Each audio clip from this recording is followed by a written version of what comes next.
Okay, hello everyone. My name is Joe. I'm from grade 521, and today my topic is space junk. When I first get to know what a space junk is, I see in a documentary. And that documentary made me have interested about what this space junk actually is. So I do some research after that. But then I just suddenly realized that that was a serious problem. So just a few months ago, while I organized a Model United Nations event, I chose the topic of law of outer space. And myself, I also try to think this problem more deeply and try to find out a solution. But before we get to know what my solution is, we need to know what space junk actually is. Space junk, as we also call it space debris more professionally, the space debris it is a man-made thing in space, but it's other than a spacecraft. And this space debris is only a 10 centimeter big of it can easily kill a spacecraft. And that means it was very dangerous.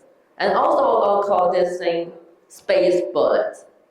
But because when in traveling in space, its speed is tiny more than original bullets, and that was very fast. Now we know what a space junk is, and we know that it was dangerous.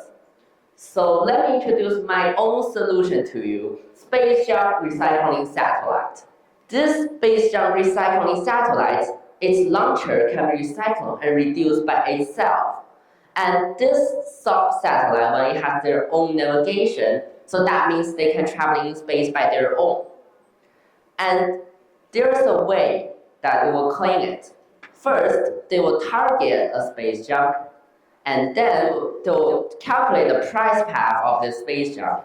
Then they will force it out of its orbit to make it fall into the atmosphere.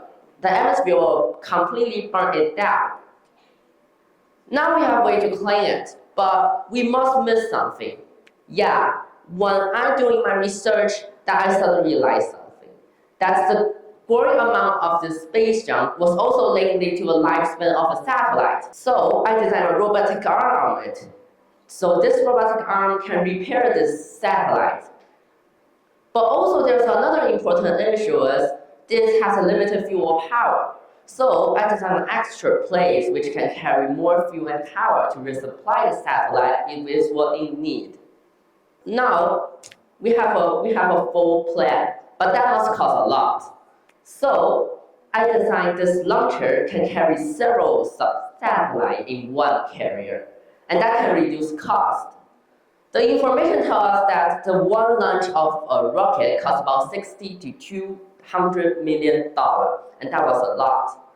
But if we can send several sub-satellites in one carrier, it can reduce a lot of cost. And we can even use this cost to improve the technology of our space junk recycling satellite. Now we even have a way to reduce cost. So let me talk you more detail about how it will work. You will work for 15 days, and in their working days, they will clean the space junk and fix the satellite and resupply the satellite. But when their working day becomes finished, and they will do their last and also the important mission is they will target a space junk that was hard to be cleaned by our normal way.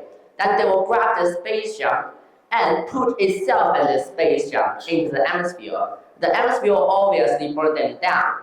And that can create a sustainable recycling circle. And now we have a full plan for sure. But when I'm doing the research and find out the solution, I just realized that the thing that we need to solve this problem are not just only technology, but also we need the contribution from all over the world. And don't think that this problem is not a fact on you. If you think that, you are definitely wrong. Because this space junk, the most amount they kill spacecraft is satellites. And when satellites help us transform our information by phone to phone, phone to computer, in the internet. To get to our sky was a dream that human beings made thousands of years ago. But now, we are hiding our freedom by the garbage that we create on our own. So let us does not hide our future, under this garbage that we create on our own. This is the end of my speech, and thank you for listening.